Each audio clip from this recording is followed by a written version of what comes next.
बोलो पितर महाराज की जय हो।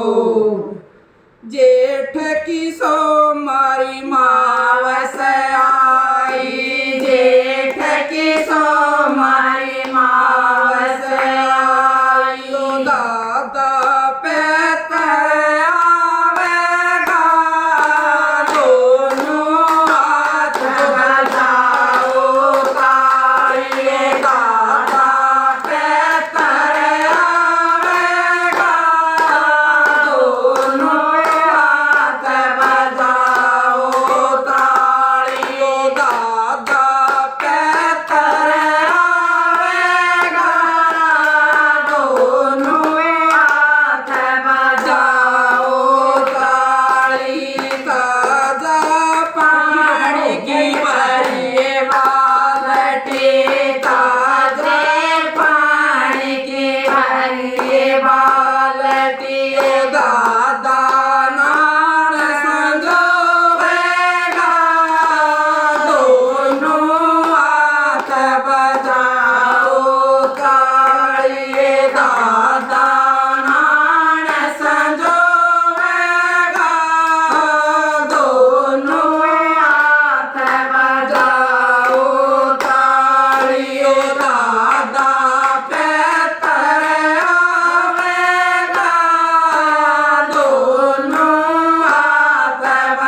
दिखावेगा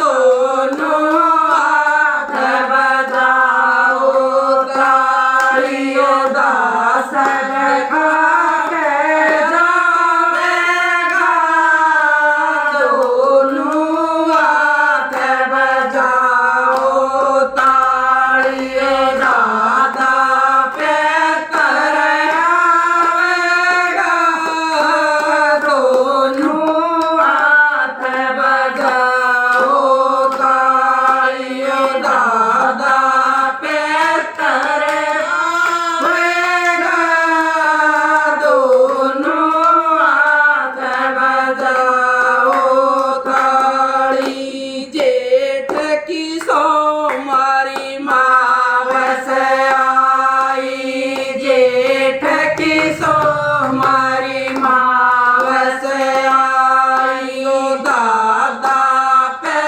तर आवेगा दोनों हाथ बजाओ तालियों दादा पे तर आवेगा दोनों हाथ बजाओ ताली। बोलो दादा कतर महाराज की जय हो। अरे घूंघट ना काटे तो नया काटे ना ਉਹ ਰਾਤੀ ਸਾ ਕੰਮ ਹੈ